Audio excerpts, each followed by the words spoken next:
Hey guys, how's everybody doing out there? Welcome back. M.V.K here, back again here on YouTube and on the Patreon. For all my patrons on the Patreon, check out the Patreon. You may like what you see. Free trials for 3 tiers. Anyway, I gotta plug my stuff. I'm sorry, but anyway, guys, we're here to deliver another Patreon request, and this one comes from Lorenzo Smalls. What's good, Smalls? I have continued. Thank you for your Patreon. Excuse me. Thank you for your patrons. Thank you for continuing to be a beta level member. As you all know, beta levels are able to request 4 videos. Doesn't matter what it is. You can request 4 videos from me, and I will do it. But in the meantime, guys, we're here to deliver another list for you guys, and it's kind of a part 2, because the first one was asked by another one of my patrons, Jimmy, and it was top 10 worst Marvel movies in history. So Lorenzo saw that, and he asked me to do a second part to it for one of his requests, and I was just like, oh, okay, I'll do it, I'll do it. That's what you want, I'll do it, and so here I am to deliver this new quiz. So basically what I'll do is I'll make it still, instead of doing another list of 1 through 10, we're going to continue with we're going to just go 11 to 20. So basically I'll put a link or so around or whatever where you can go watch the first part. I did it a little while ago.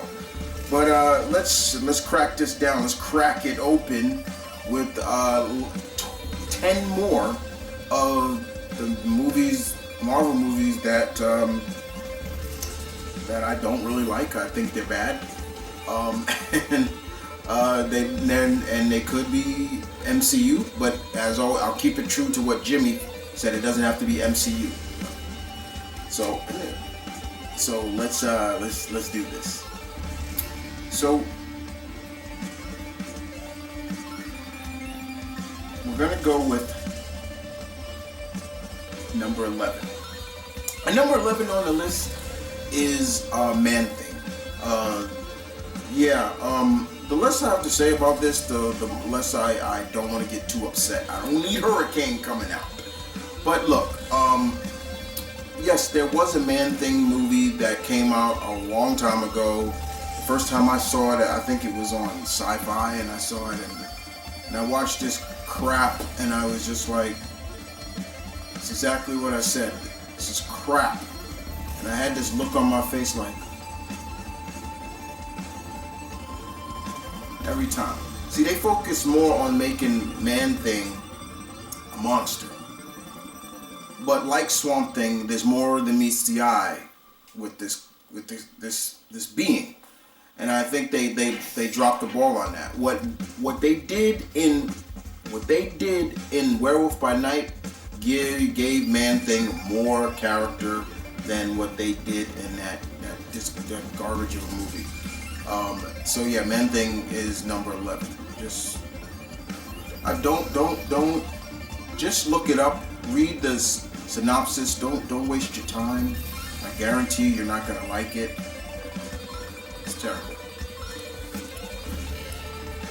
So number 12 on the list goes to Nick Fury, Agent of S.H.I.E.L.D. This is the David Hasselhoff. David Hasselhoff, Nick Fury. I remember watching this, and the reason why I watched it is because of my love for the Hoff. Yes, guys, I mean, come on, guys. I'm a child of the 80s, okay? David Hasselhoff was all over the 80s. Before he was Mitch Buchanan in the 90s, he was Michael Knight to me, and he will always be Michael Knight. But to see him come on as Nick Fury, and I'm just like, he's trying too hard to be a badass, and I hated that. I'm like, yeah, okay, he's got an eye patch, and you're missing the point of why he's got the eye patch, and you're missing the point of what makes him one of the best S.H.I.E.L.D. agents, and I couldn't get into that. Them doing, I think The actress who played Sonya Blade in the second Mortal Kombat movie was Madam Hydra. So I couldn't. After I finished, I was just like, no offense, Mr. Hoss, but this is terrible. He tried way too hard to be a badass, and you don't need to try. Just, you're acting. From Nick Fury, you don't need to be all rugged and, I'm gonna do this. That's how he was talking all the time. It's just like, nah, I can't with that. But yeah. No, it wasn't good. Wasn't good at all. Number 13 on the list is Ghost Rider 2, Spirit of Vengeance, or whatever it's called. Look. I couldn't get into this really. Even when I watched it, I'm just like, okay, they're using Blackout, which is a classic Ghost Rider character villain, but more of a Dan Kench Ghost Rider villain, not a Johnny Blaze. Dan Kench is in it, but he's just a little boy, and just some of the stuff I just weirded out. I will give credit to where it is. There was some great. I thought the chase scene in the movie. There's the first or second chase scene. That was actually pretty good. But outside of that, I just couldn't get into this. I enjoyed the first one. The first Ghost Rider movie, I can watch. I can still watch to this day. But when I watched this, it's just like they just went over the top, and I just could not get into it at all. After I watched it, I was just like, yeah, I'm glad I didn't watch this in the movie theaters. I can't. Number 14 on the list, we go to is Blade Trinity. Do I have to say anything about this movie? I'm not even, but let's keep it real. Blade with Wesley should have ended with the second one, or because this third one was a little too late. Especially of the character they added. Dracula, or Drake, or whatever they called it. I was just like, wait, what? The fact that they incorporated Dracula, but made him, when Blade thought about it, they showed it, looking at a comic book of Dracula, and he thinks it's a joke, and I'm like, you see, you lost me right there with that. You already making Dracula a joke. I don't understand whose idea it was to have Ryan Reynolds play Hannibal King, who is just like Blade. He's a vampire. He's not a comedic actor. He's not a comedy actor. But that's how they made it. And Jessica Alba, I'll give Jessica Alba credit. She got in a fucking great shape for this role. Not Jessica Alba, Jessica Biel, excuse me. She got in, when you go back and look at that, you can literally see the definition in Jessica Biel's arms. She was so jacked in them. I was like, man, what was her workout? I was loving that. But outside of that, I couldn't get into this movie. This movie was just, I'm forgetting the actor who played Dracula. It was terrible. And not even to mention, Triple H was in that, and I was just like, this is, no offense to Triple H, but it's like, he can't act. He can't act. And the vampire dog, I'm like, what is this? It was terrible. It really was. Not something I would go back to watching ever again. Anytime I see it on cable, like if they're showing like a Blade trilogy, and I will not watch. I'll just, I'm not watching it. It's terrible. Number 15, Fantastic Four, the one that came out in 2015. Do I have to say anything about this? Let's just say it in one word. Shit. And that's exactly what it was. Shit. Because that's what Ben Grimm and that looked like. A pile of shit. I didn't like it. I will never forgive what they did with Dr. Doom in this. You fucked up one of my number one favorite comic book villain I even say Julian McMahon did a better job than that piece of garbage that you saw in that movie. It was terrible. I don't know what they were thinking about with this movie. It was shit. That's all it was. It was shit. And that's all it was. It was shit. That's all I can say. Shit. Shit. Moving on. Number 16, which was actually, it was supposed to be a pilot, but it turned into the pilot was turned more into a film.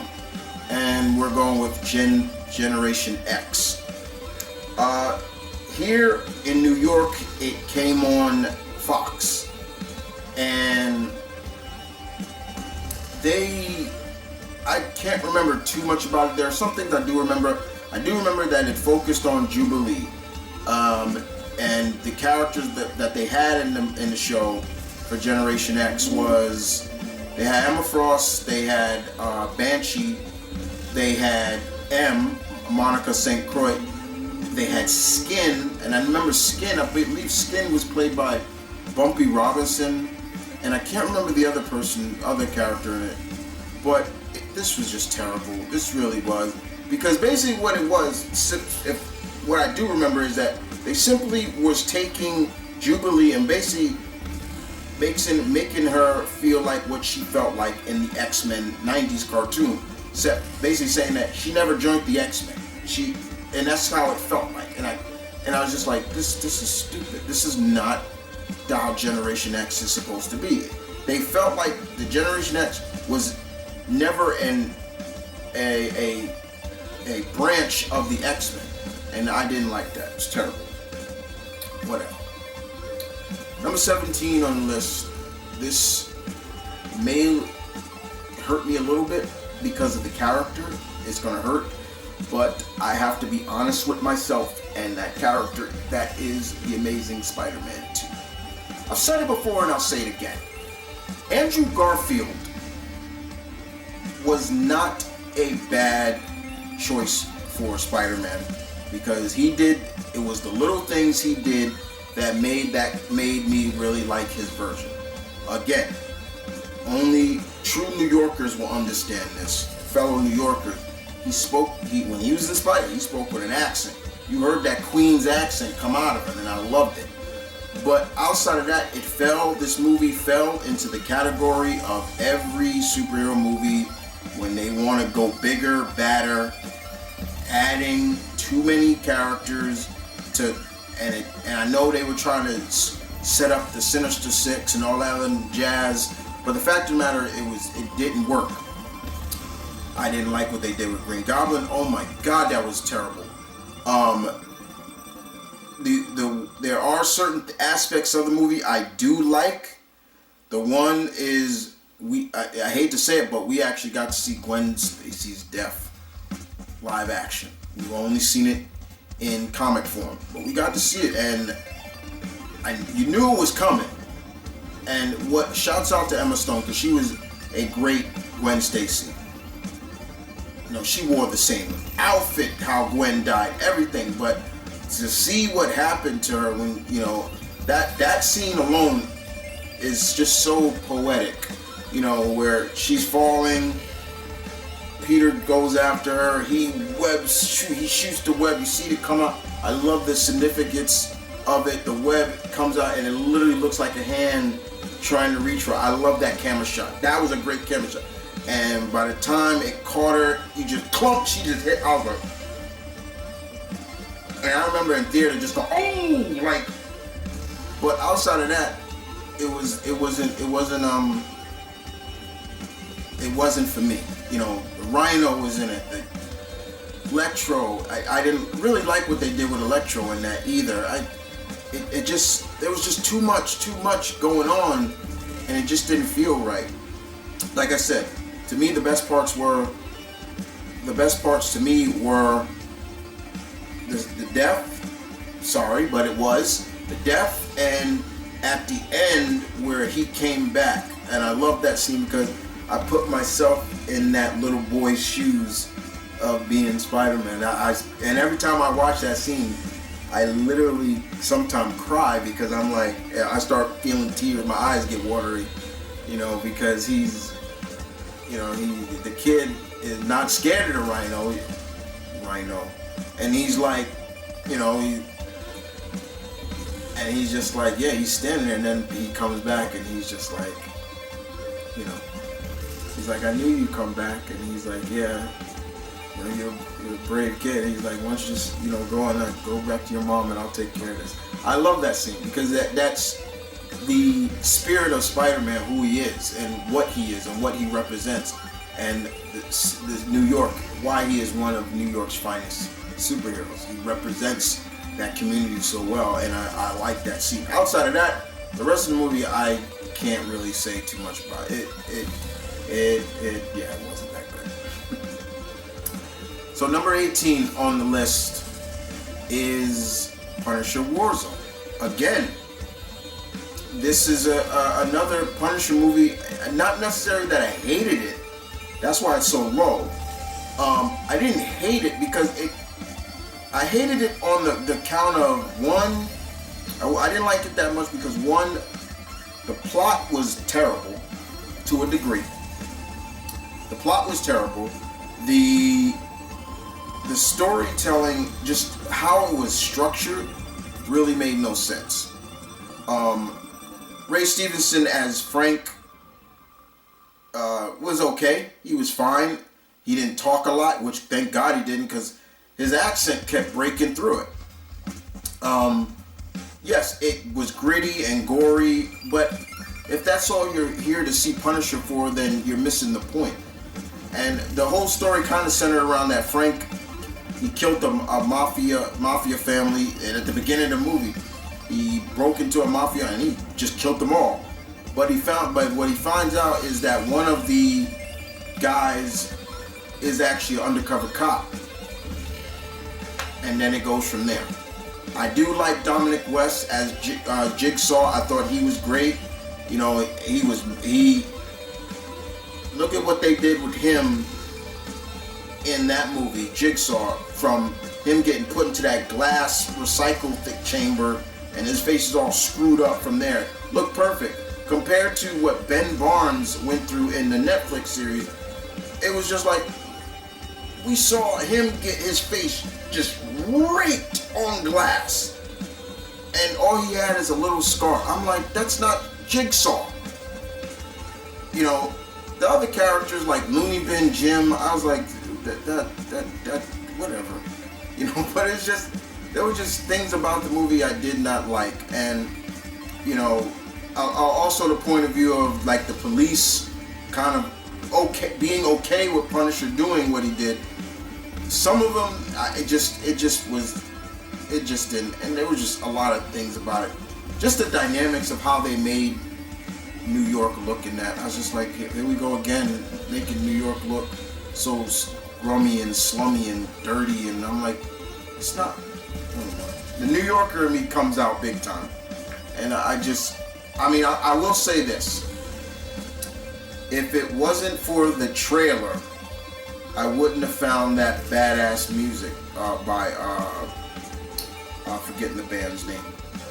I forget the name of it right now, but yeah.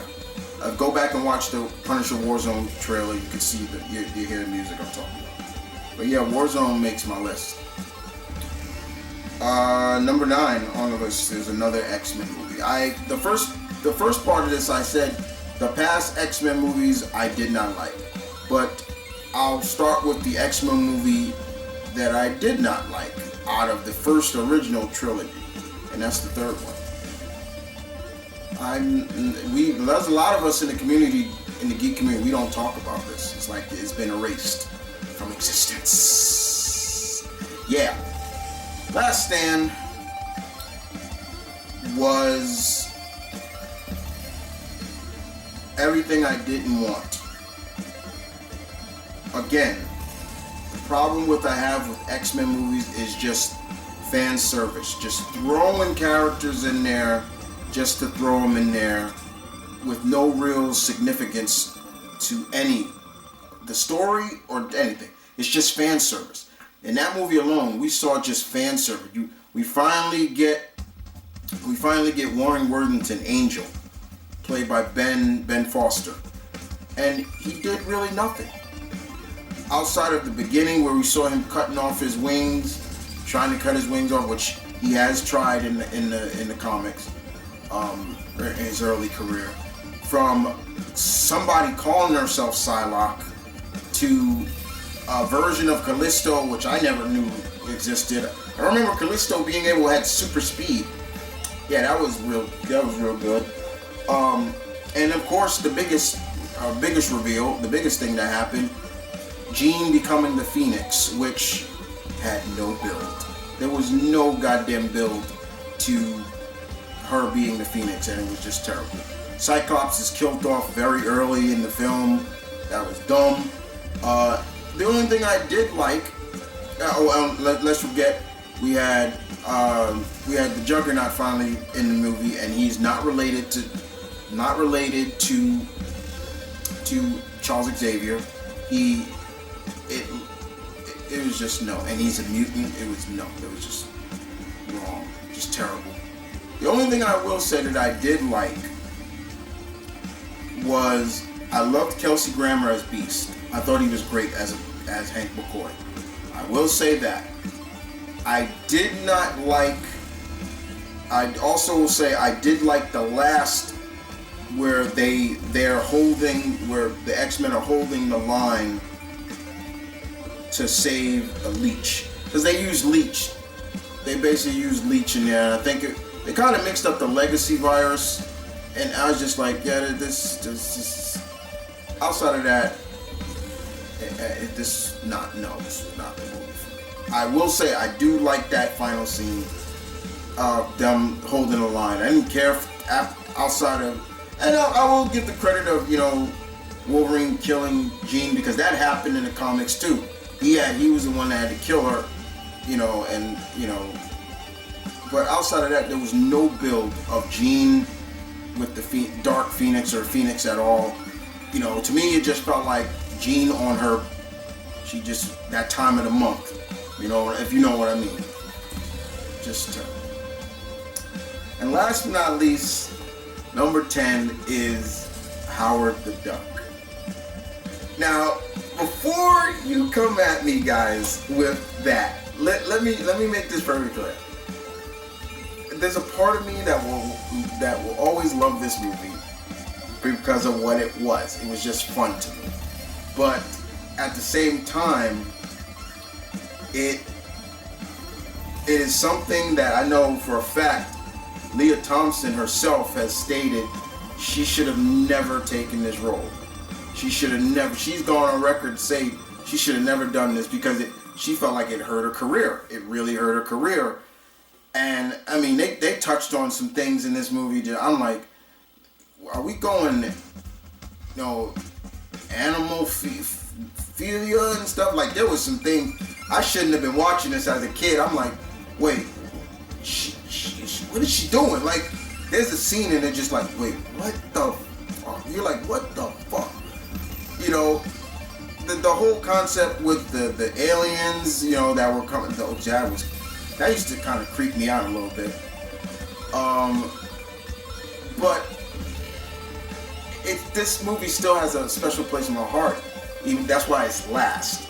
But overall, it was bad. It's not good. And if they want to do a true Howard the Duck series or so, then you got to really make it feel like. I mean, not saying that it didn't feel like it, because I love the practical effects, especially the guy in the duck costume and all that stuff. But what I don't like is just the other stuff that they were doing in that. Just like, that's not like at all. No. Well, guys, there you have it. Lorenzo, I gave you 10 more. That's it. I'm not doing any more. There you have it, guys. 10 more of my top worst Marvel movies in history. And like I said, I did 10. I'll leave the link. You probably see the link. I'll leave it at the end as well if you want to see the first part. But yeah, there was some movies when Marvel was just giving out their license to anybody. Yeah, some of them worked and some of them didn't. And these studios, some of them just missed the true essence of these characters and just put the chef in the kitchen and said, do what you want to do. And that's how it came out. But outside of that, these are some more movies that I just didn't like. What are some of your more of your favorite, your worst? What are some of the worst Marvel movies you can think of in history? That I gave you 20 because I broke it into part 1 and part 2. You tell me. And thank you for watching, Lorenzo. Once again, thank you. I will get to the rest of your 3 requests soon. But in the meantime, you guys take care, and I will see you guys next time. Peace.